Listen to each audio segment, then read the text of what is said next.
Hello नमस्कार, आप सभी का बहुत बहुत स्वागत है हमारे चैनल स्टडी ग्रुप हिंदी में। तो जैसा कि आप लोगों को ज्ञात होगा, आपके अपने चैनल स्टडी ग्रुप हिंदी के माध्यम से Hindi TGT PGT net JRF जैसी आदि एग्जाम की तैयारी कराई जाती है। साथ ही विभिन्न प्रकार की प्रतियोगी परीक्षा के सामान्य हिंदी पाठ की तैयारी कराई जाती है। जो लोग चैनल पर नए हैं, चैनल को सब्सक्राइब जरूर करें, वीडियो अच्छा लगे लाइक शेयर जरूर करा करें, साथ में बेल आइकन प्रेस करें जिससे कि मेरा जो भी नया वीडियो आए उसका नोटिफिकेशन सबसे पहले आप तक पहुँचे। तो आज हम हिंदी साहित्य का कुछ प्रैक्टिस सेट सॉल्व करेंगे और सभी से रिक्वेस्ट है, जितने भी लोग वीडियो को देख रहे हैं सबसे रिक्वेस्ट है कि अपना स्कोर ज़रूर मेंशन करें और कमेंट के माध्यम से। और इसके बावजूद अगर किसी को कोई भी डाउट है तो हमें कमेंट कर सकते हैं। तो चलिए, पहला प्रश्न है हमारा, पयूं चरू को किसने पूर्ण किया था। महत्वपूर्ण प्रश्न है आप सभी के एग्ज़ाम के लिए, तो ध्यान से इन प्रश्नों को सुनें, पढ़ें और सुनें। साथ ही अगर कोई प्रश्न हटकर लगता है तो अपने नोट्स में ज़रूर मेंशन करते चलें साथ में। और तो प्रश्न महत्वपूर्ण है, सारे प्रश्नों को और वीडियो को लास्ट तक जरूर देखें, क्योंकि इसमें जो कलेक्शन किया है वो बहुत ही महत्वपूर्ण प्रश्नों को किया है। उन प्रश्नों को लिया है जो मोस्टली एग्जाम में रिपीटेड प्रश्न हैं। तो सभी से रिक्वेस्ट है वीडियो को लास्ट तक जरूर देखें। तो पयुम चरू को किसने पूर्ण किया है। ऑप्शन है हमारे शंकर, हेमचंद, भुवन, त्रिभुवन और बागेश्वर। तो आंसर हो जाएगा इनका थर्ड, त्रिभुवन ने पयुम चरू को पूर्ण किया था। पयुम चरू स्वयंभू की रचना है, स्वयंभू की रचना है और इनके पुत्र ने त्रिभुवन ने ही इसको पूर्ण किया है। ये रचना राम कथा पर आधारित है। राम कथा पर आधारित ये रचना है पयुम चरू। इसमें राम कथा का उल्लेख किया हुआ है। साथ ही इसको 90 इसमें संधियां हैं। 87 संधियों को इन्होंने खुद पूर्ण किया था। बाकी जो संधियां हैं इनके पुत्र त्रिभुवन ने पूर्ण किया है। तो महत्वपूर्ण प्रश्न है, थोड़ा सा डिटेल इसके साथ। इसके बाद प्रश्न है, अभिमान मेरु किसको कहा जाता है। महत्वपूर्ण अच्छा प्रश्न है, अभिमान मेरु किसको कहा जाता है। ऑप्शन है हमारे जोयंद हैं, स्वयंभू हैं, पुष्पदंत हैं और रहमान हैं। तो आंसर जो होगा वो हो जाएगा हमारा थर्ड सही, पुष्पदंत को कहा जाता है। ठीक है, अभिमान मेरु। ठीक है, इन्होंने इनकी प्रमुख जो रचना है वो दो रचनाएं हैं, एक महापुराण, एक जसहचर्यु। ठीक है, इसके बाद प्रश्न है हमारा तीसरा, पयुम चरू में कुल कितने कांड हैं। महत्वपूर्ण प्रश्न है पयुम चरू के विषय में। पयुम चरू में कुल कितने कांडों का उल्लेख किया हुआ है। प्रश्न है हमारा थर्ड और ऑप्शन है 5, 6, 7 और 8। तो आंसर हो जाएगा हमारा फर्स्ट सही, 5 कुल कांडों का इसमें उल्लेख किया है और ये राम कथा पर आधारित है। पहले हमने बताया था इसके विषय में। इसके बाद प्रश्न है हमारा फोर प्रश्न है, कौन सा कांड पयुम चरू में नहीं है। ठीक है, इसके कांडों का उल्लेख उनके नाम के साथ है। तो पहला है विद्याधर कांड, दूसरा है अयोध्या कांड, तीसरा है परुष कांड, चौथा है सुंदर कांड। तो इसमें जो उल्लेख नहीं है वो है परुष कांड। ठीक है, थर्ड वाला परुष कांड का इसमें उल्लेख नहीं है, बाकी ये तीनों ही कांड हैं। इसके साथ नेक्स्ट दूसरा प्रश्न है हमारा, पयुम चरू में कुल कितनी संधियां हैं। ये ऊपर वाला प्रश्न जहां हमने इसका उल्लेख किया था वही प्रश्न आ गया है। ऑप्शन है 93 हैं, 90 हैं, 80 हैं और 82 हैं। तो आंसर हो जाएगा इसका सेकंड वाला सही, 90 कुल संधियां का उल्लेख किया है इसमें पयुम चरू में। ठीक है, इसके बाद नेक्स्ट प्रश्न है हमारा, प्रश्न नंबर 6 है, किसके अनुसार अपभ्रंश का सर्वप्रथम उल्लेख बल्लभी के राजा धारसेन द्वितीय के शिलालेख में मिलता है। महत्वपूर्ण प्रश्न है, ऐतिहासिक प्रश्न है, उल्लेखनीय प्रश्न है। तो सभी से रिक्वेस्ट है इस प्रश्न को अपने नोट्स में मेंशन जरूर करें। और पूछा है कि सर्वप्रथम जो उल्लेख मिलता है अपभ्रंश का वो किसने बताया है कि धारसेन के जो द्वितीय शिलालेख हैं उसमें मिलता है। ऑप्शन है महावीर प्रसाद द्विवेदी, रामचंद्र शुक्ल और बच्चन सिंह हजारी प्रसाद। ये हमारे ऐतिहासिक कर्ता हैं, तो मोस्टली नाम इन्हीं के आएंगे। तो आंसर जो होगा हमारा 6 का वो हो जाएगा आचार्य रामचंद्र शुक्ल। सेकंड वाला प्रश्न ऑप्शन सही है। तो आचार्य रामचंद्र शुक्ल ने माना है कि अपभ्रंश का जो उल्लेख है वो सर्वप्रथम राजा धारसेन द्वितीय के शिलालेख में मिलता है।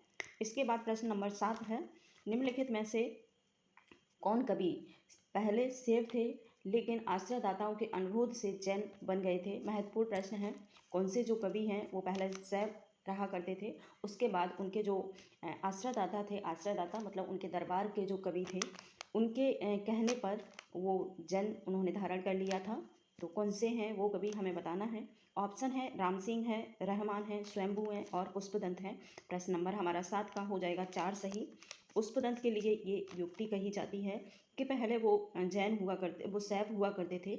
उसके बाद उनके जो आश्रय में उनके आश्रयदाता कवि थे, उनके अनुरोध के पर उन्होंने जैन को धर्म को धारण कर लिया था, यानी कि वो जैन हो गए थे। इसके बाद प्रश्न नंबर 8 है, हरिवंश प्राण किस का अन्य नाम है। हरिवंश प्राण किसका दूसरा नाम है, अन्य नाम से मतलब दूसरा है। ऑप्शन है पयुम चरिहु, रिटेम चरिहु, संदेश राशक और उपयुक्त में से कोई नहीं। तो प्रश्न नंबर 8 का हो जाएगा 2 सही, रिटेम चरिहु। ये ये पुष्पदंत की महत्वपूर्ण रचना है। इसके बाद प्रश्न है हमारा नेक्स्ट प्रश्न है 9, बौद्ध धर्म के चिंतन पक्ष की कौन सी शाखा है। ठीक है, बौद्ध धर्म में जो चिंतन पक्ष होता है उसे किस शाखा के नाम से जाना जाता है, ये बताना है। ऑप्शन है महायान, हीनयान, उपयुक्त में से दोनों या फिर कोई भी नहीं। तो ये हीनयान की पक्ष में रखा जाता है। हीनयान की एक शाखा है बौद्ध धर्म के चिंतन की। ठीक है, इसके बाद प्रश्न है हमारा नेक्स्ट 10, आचार्य रामचंद्र शुक्ल ने आदिकाल को चार प्रकरणों में विभाजित किया है। ये हम सभी जानते हैं कि आदिकाल काल विभाजन 4 कालों में हुआ है, लेकिन ये शायद ही कोई जानता होगा कि आचार्य रामचंद्र शुक्ल ने आदिकाल को भी 4 प्रकरणों में विभाजित किया है। और दूसरे प्रकरण का नाम हमें बताना है। और तो ऑप्शन है हमारे अपभ्रंश काव्य, वीर काव्य, रासो काव्य, उपयुक्त में से सभी।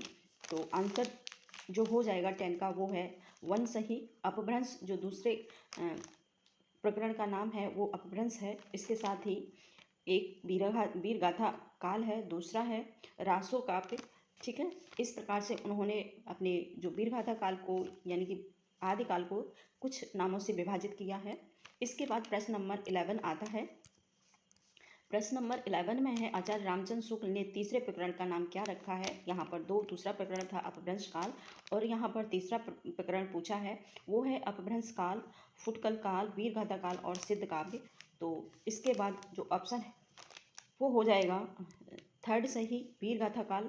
ठीक है, एक जो तीसरा प्रकरण है वो वीर गाथा काल है। इसके साथ ही नेक्स्ट दूसरा प्रश्न है हमारा, उस समय जैसे गाथा कहने से प्राकृत का बोध होता था, वैसे ही दोहा कहने से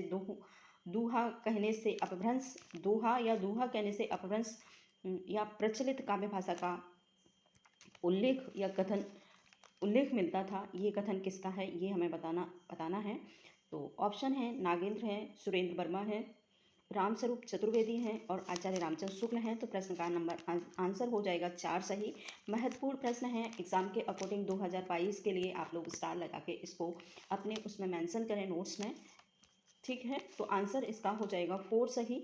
दूसरा है बालचंद विज्जा भाई, भाषा दुई नहीं लग गई दुज्जन हासा, कथन किसका है। महत्वपूर्ण कथन है, बहुत बार एग्जाम में रिपीट हुआ है ये लाइन। तो हमें बताना है कि ये किसकी है। अमीर खुसरो की हैं, विद्यापति की हैं, स्वयंभू की हैं, सरहपा की हैं। तो आंसर हो जाएगा हमारा 2nd सही। प्रश्न नंबर 13 का 2nd सही हो जाएगा।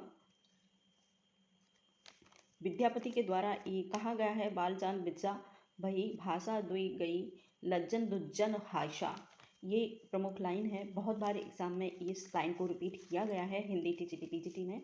तो सभी से रिक्वेस्ट है इसे मेंशन जरूर करें। इसके बाद प्रश्न आता है, अक्षर द्विकोश उपदेश किसकी रचना है। महत्वपूर्ण रचना है अक्षर द्विकोश, किसकी रचना है। ऑप्शन है द्वीपा, स्वयंभू, सरहपा और रहमान। तो आंसर हो जाएगा 14 का 1 सही, द्वीपा के द्वारा ये प्रमुख रचना लिखी गई है।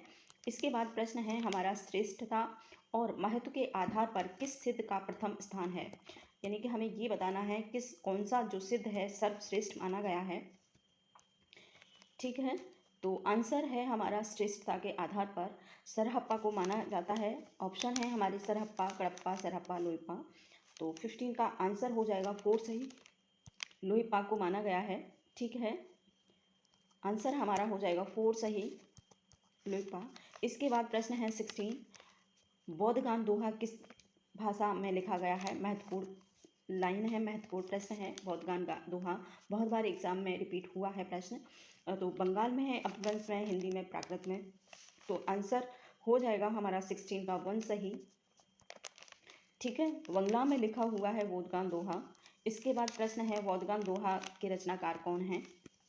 वोदगान दोहा किसके द्वारा लिखा हुआ है ये पूछा है। प्रबोध चंद बागाची ने लिखा है, रहमान ने लिखा है, हरिप्रसाद द्विवेदी ने, हर प्रसाद शास्त्री ने, तो किसने के द्वारा लिखा हुआ है। ऑप्शन हो जाएगा 17 का हमारा 4 सही, हर प्रसाद शास्त्री के द्वारा ये लिखा हुआ प्रमुख ग्रंथ है। इसके बाद प्रश्न है 18, किस कवि को राहुल भद्र कहा जाता है। राहुल भद्र किस कवि को माना जाता है। ऑप्शन है सरहप्पा, रहमान, स्वयंभू और कोई नहीं, कुल 4 ऑप्शन। इसके बाद जो 18 का आंसर होगा वो होगा फर्स्ट सही आंसर। अब सरहप्पा को कहा जाता है राहुल भद्र। ठीक है, इसके बाद प्रश्न है 19 हमारा, दोहा कोश किसकी रचना है। दोहा कोश किसकी रचना है। ऑप्शन है नागार्जुन, नागार्जुन की है, सरहप्पा की है, भट्ट केदार की, या फिर मधुकर कवि की है। तो आंसर हो जाएगा हमारा सेकंड सही, सरहप्पा के द्वारा दोहा कोश की रचना की गई है, हम सभी लोग जानते हैं, सादा सिंपल सा प्रश्न। इसके बाद प्रश्न नंबर है 20, किसे सरोज वज्र नाम से जाना जाता है। सरोज वज्र किसका उपनाम है, किसको कहा जाता है। ऑप्शन है मुनीराम सिंह, स्वयंभू, सरहप्पा और लोहेपा। तो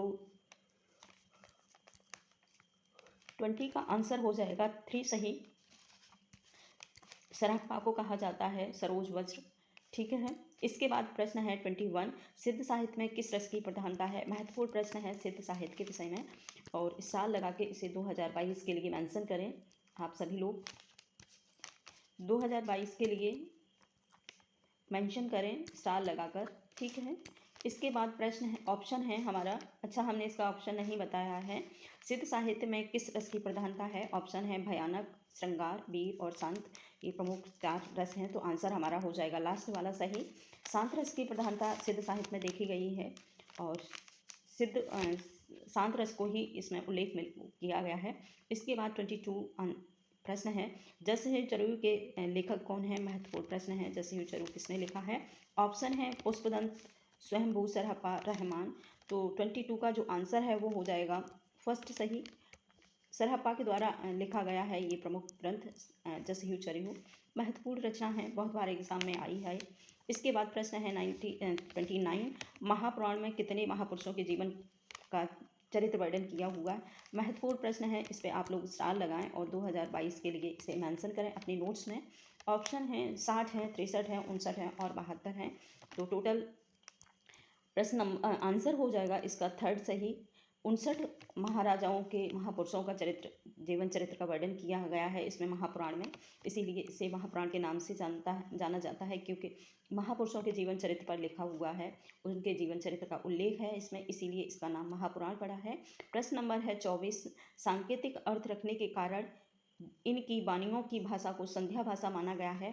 तो किनकी जो वाणियाँ हैं वो संध्या भाषा माना गया है, ये हमें बताना है। ऑप्शन है जैन हैं, नाथ हैं, सूफी हैं या फिर सिद्ध हैं। तो संध्या भाषा किसने माना है, और ये भी सभी का ये प्रश्न है कि किसने संध्या भाषा माना है। ठीक है, आप लोग कमेंट के माध्यम से हमें ज़रूर मेंशन करें प्रश्न नंबर 24 का आंसर। ठीक है, आंसर है सिद्धों के द्वारा माना गया है ये। ठीक है, सांकेतिक अर्थ में किनकी वाणियों को संध्या कहा गया है, तो सिद्धों की वाणियों को संध्या कहा गया है। इसके बाद प्रश्न है लास्ट 25, संदेश राशक किस प्रकार का काव्य है। महत्वपूर्ण प्रश्न है 2022 के लिए, सभी लोग मेंशन करें स्टार लगाकर। ऑप्शन है खंड काव्य, महाकाव्य, प्रबंध काव्य और मुक्त काव्य। तो आंसर जो हो जाएगा 15 का हो जाएगा फर्स्ट सही, यह एक संदेश राशक खंड काव्य है जिसे अब्दुल रहमान ने लिखा हुआ है। तो आज इतना ही, नेक्स्ट वीडियो में हम देखेंगे और प्रश्नों के साथ। तो थैंक यू।